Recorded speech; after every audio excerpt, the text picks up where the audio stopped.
Assalamualaikum warahmatullahi wabarakatuh. Berjumpa lagi di Main Kecibuku Misteri. Sebelum saya melanjutkan kisah Seudino bagian ketiga, kami mengucapkan terima kasih kepada yang selalu setia menonton video kami. Mudah-mudahan Allah melimpahkan rezekinya pada kita semua, dan Allah jaga keluarga kita dari segala macam mara bahaya. Amin. Mari kita simak kisahnya. Suatu sore Mbah Tamin pamit. Ia akan pergi. Ia berpesan kepada Sri dan yang lainnya untuk tetap menjalankan tugasnya dan tidak melupakan pantangan yang sudah ia ucapkan. Salah satunya untuk tidak lupa mengikat Dela saat membuka keranda itu. Tidak lupa Mbah Tamin juga berpesan untuk tidak membukakan pintu pada malam ini, siapapun dan bagaimanapun. Jangan membuka pintu, ucap Mbah Tamin.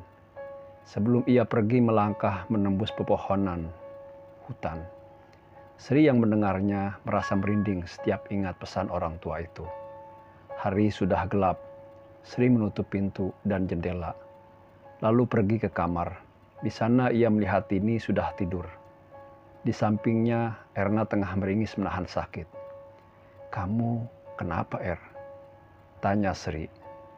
"Sri, aku boleh minta tolong tidak?" "Minta tolong apa?" "Malam ini giliranku mandikan Dela. Bisa kamu gantikan? Besok ganti aku yang gantikan kamu." Awalnya Sri keberatan, namun melihat kondisi Erna, Sri setuju saja. Setelah menerima permintaan Erna, Sri bersiap mengambil air. Ia lupa bahwa air di gentong sudah mulai habis. Terpaksa ia membuka pintu, bersiap untuk menimba air dari sumur. Meski awalnya ragu, Sri mematung di depan pintu, lalu perlahan membukanya, lalu keluar. Entah perasaan tidak enak macam apa yang Sri rasakan. Malam ini lebih hening dari biasanya. Tidak terdengar suara binatang malam. Seakan membawa ketakutan Sri yang selama ini ia tahan menyeruak keluar. Sri melangkah keluar. Ia cepat-cepat pergi ke sumur, menimbanya lalu kembali. Tapi dari sudut mata Sri, jauh di salah satu pohon besar di samping pagar bambu kamar mandi, Sri melihat ada wajah yang mengamati. Saat Sri menatapnya, wajah itu menghilang. Sri terdiam cukup lama, namun ia tetap melanjutkan tujuannya. Ia harus cepat melakukan tugasnya. Sri segera menimba air dengan cepat. Tidak lupa matanya awas menatap sekeliling, seakan ia sedang dikejar sesuatu. Setelah semua selesai, Sri berlari dan mengunci pintu. Perasaan lega langsung dirasakan oleh Sri. Kini ia melangkah menuju kamar Dela. Sri meletakkan airnya, taburan kembang sudah ia lakukan. Kini Sri membuka keranda bambu kuning, mulai membasuh tubuh Dela dengan handuk kecil. Ia masih tertuju pada perut besarnya, yang kata Erna dihamili oleh Mbah Tamin. Namun Sri tidak percaya. Ia selalu menyangkal ucapan itu. Sri terus membasuhnya hingga sampai di tangannya yang penuh luka borok. Di sana Sri terdiam. Ia lupa belum mengikat tangan dan kaki Dela. Saat Sri baru menyadarinya, ia menatap Dela. Membuka mata, tersenyum menyeringai, melotot menatap Sri. Kaget, Sri beringsut mundur. Lalu Dela mencekik leher Sri kuat-kuat. Ia menganga, menunjukkan gigi hitamnya yang membusuk. Terjadi pergulatan hebat antara Sri dan Dela. Sri hanya berusaha melepaskan cekikan Dela yang kuat sekali, membuatnya hampir meregang nyawa. "Siapa kamu, Nak?" tanya Dela. Suaranya berat, nyaris menyerupai suara seorang wanita tua. "Di mana ini, Nak?" Sri masih mencoba melepaskan cengkraman kuat itu, namun Dela terus menyeringai. Air liurnya menetes, matanya putih. Ia tersenyum. "Jawab kalau ditanya." Siapa Anda?" tanya Sri terbata-bata. Napasnya mulai sesak. Dela tertawa semakin keras, membuat Sri menangis ketakutan. Sebelum Erna masuk ke kamar karena keributan itu, ia bingung melihat Dela terbangun. "Ada apa ini, Sri? Kenapa Dela? Kenapa Dela?" Bingung, Della menyeringai melihat Erna sebelum akhirnya melepaskan cekikan itu. Ia melompat ke atas ranjang, merangkak kemudian seakan tertawa kegirangan. Della berteriak, "Ternyata anak kelahiran Kliwon semua." Della masih tertawa. Sri beringsut mundur.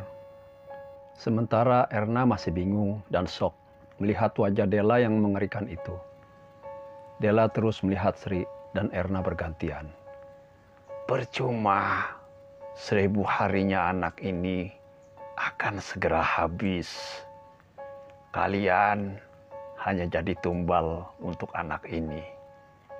Della tertawa terus-menerus sebelum Sri melompat dan mencekram Della. Ia mengguyur Della dengan air kembang itu. Della berteriak kesakitan. "Kamu ngapain? Cepat, ambilkan tali hitam itu," teriak Sri pada Erna. Erna sempat kebingungan, bergegas mengambil tali itu. Sri mengikatnya tepat di lehernya. "Ada apa ini, Sri?" Erna ikut menahan tubuh Della yang merontah sebelum akhirnya Della menjadi tenang. Dan ia kemudian tertidur kembali. Sri baru mengikat tali itu dengan benar. Ia mengangkat Della kembali ke ranjangnya, menutupnya dengan keranda bambu kuning. Wajah Erna dan Sri masih tidak percaya atas apa yang baru saja terjadi. Erna mulai menangis. "Aku ingin pulang." Sri tidak berkomentar.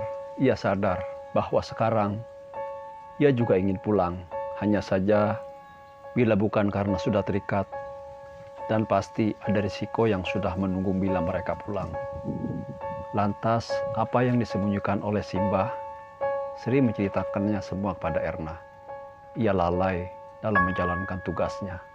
Karena panik, ia membasuh Della tanpa mengikat tali di kaki dan tangannya terlebih dahulu. Namun gara-gara itu, Sri menyadari santet macam apa yang memasukkan iblis sekuat itu hanya untuk menghabisi nyawa. Sri jadi ingat cerita bapak. Santet bukan hal baru di sini. Namun, untuk melaksanakan santet itu dibutuhkan kebencian yang melebihi akal. Bila benar itu, kebencian macam apa yang bisa dan setega ini dilakukan oleh orang hanya untuk mengambil nyawa dari anak yang tidak tahu apa-apa. Namun di balik semua itu, santet ini adalah kali pertama Sri lihat. Seperti ada teka-teki, seakan ada yang ditutupi, pasti ada jawabannya. Pasti ada jalan keluarnya. Namun apa? Sri tidak tahu apapun dari keluarga ini. Dan kenapa anak itu sebegitu berharganya. Sampai Sri teringat. 1000 harinya, kata Sri lirih. Ia melirik menatap Erna. Jangan bilang kamu lahir di hari Jumat Kliwon." Erna yang mendengarnya kaget. "Kamu juga?" Sri merasa ngeri. Sekarang ia tahu sesuatu. Namun ada satu lagi yang harus ia cari kebenarannya. Bila benar, pertanyaannya lengkap. Begitupun jawabannya.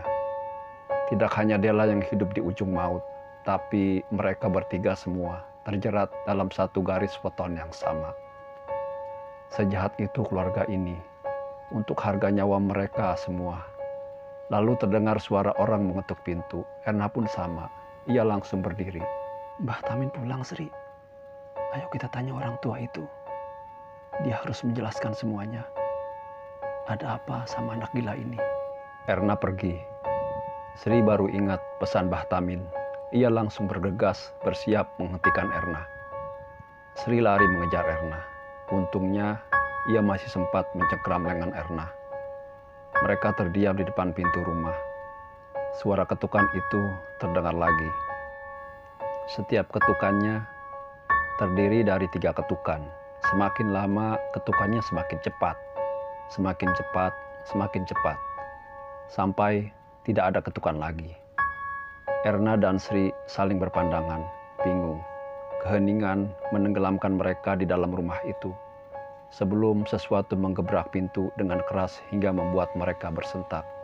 Mereka hanya terdiam, berusaha tidak bersuara. Lalu dari belakang, seseorang melangkah masuk. Dini melihat 2 temannya terlihat kacau balau. Ia bingung. Kemudian berujar, "Kalian nggak dengar Mbah Tamin manggil? Buka pintunya.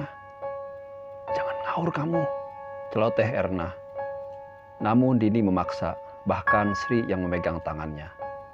Dini pelototi sampai akhirnya mereka mengalah. Dini membuka pintu. Di sana Mbah Tamin berdiri. Ia hanya diam, menatap mereka semua sebelum melangkah masuk ke rumah. Anehnya, malam itu wajah Mbah Tamin tampak merah padam. Ia tidak berbicara kepada mereka, tidak membahas kenapa pintunya tidak langsung dibuka. Padahal ia sudah memanggil dari tadi. Namun Sri merasa Mbah Tamin tahu bahwa ia baru saja lalai terhadap Dela. Sri dan yang lain mengikuti Mbah Tamin. Beliau masuk ke dalam kamar Dela. Lalu perlahan ia membuka keranda bambu kuning itu. Ia membukanya. Kali ini tanpa mengikat Dela terlebih dahulu. Seakan ingin mengulang kesalahan Sri. Hanya Sri dan Erna yang memandang hal itu dengan ngeri. Sri mendekat perlahan, seakan ingin melihat lebih dekat apa yang orang tua itu lakukan. Lalu tiba-tiba mata Dela terbuka. Ia melihat Mbah Tamin, menatapnya cukup lama sebelum menangis, meraung layaknya gadis kecil. Sakit, Ki. Sakit sekali. Dela hanya menangis. Sekian dulu, terima kasih. Masih bersambung. Assalamualaikum warahmatullahi wabarakatuh.